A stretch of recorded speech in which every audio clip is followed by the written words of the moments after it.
I'm Janet, 63. Sitting in my garden, watching my son Ethan push my grandson Leo on the swing, I can't help but reflect on how far we've come. 6 months ago, our family was on the brink of collapse, torn apart by lies and greed. But now, as I see the genuine smile on Ethan's face and hear Leo's happy giggles, I know that we've weathered the storm. It all started at Leo's welcome dinner. I'd spent 3 days preparing for the occasion, making sure everything was perfect. The dining room was beautifully decorated, with crystal glasses catching the light from the chandelier my late husband, George, and I had bought during our 35th anniversary trip to Paris. The good china, which we only used for special occasions, was neatly arranged on the table, and fresh flowers from my garden filled the antique vase my grandmother had passed down to me.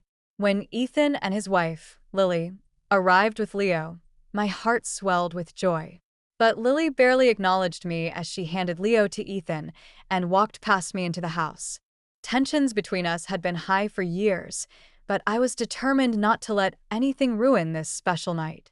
Ethan complimented me on how amazing the house looked, and I could see the exhaustion in his eyes, but also the happiness.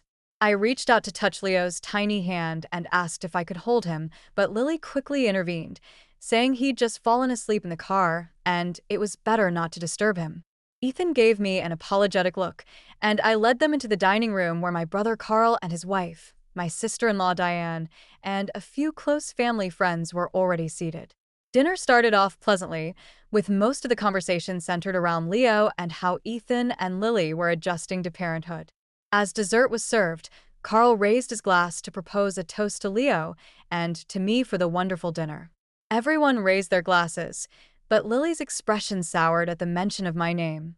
I could see her whispering something to Ethan, who frowned slightly. Then, to my shock, Lily stood up with a glass in her hand and announced that she'd like to make a toast as well. She said it was to me, the matriarch who tried to control every aspect of the family's life and clung to the family money.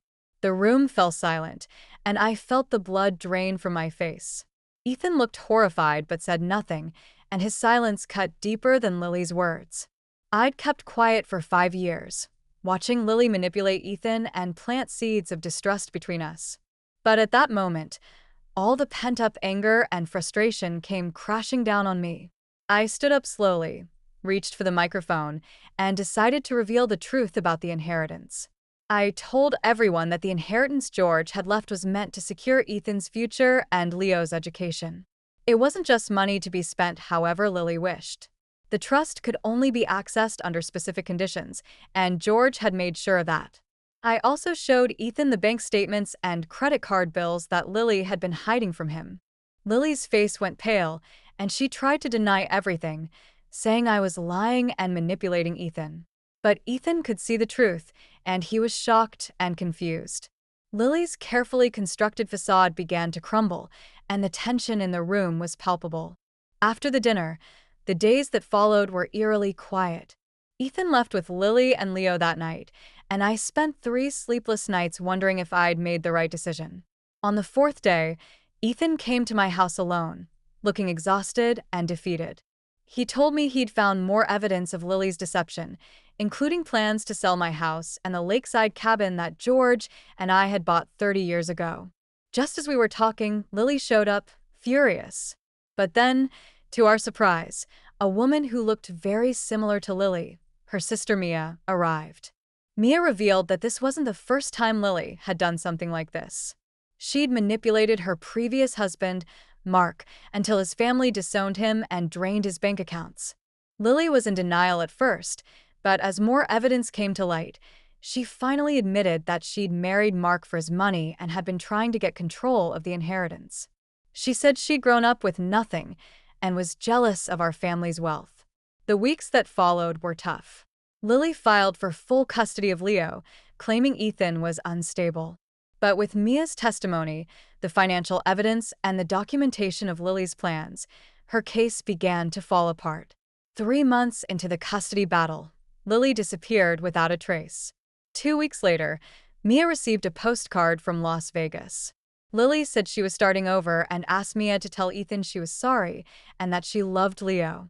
The custody case was settled by default, and Ethan was granted full custody. Now, as I watch Ethan and Leo in the garden, I'm filled with a sense of gratitude. We've come through so much, but we've also grown stronger as a family. I know that the future is still uncertain, and Lily might come back someday. But for now, I'm just happy to have Ethan and Leo with me, and I'm grateful for the truth that has finally set us free.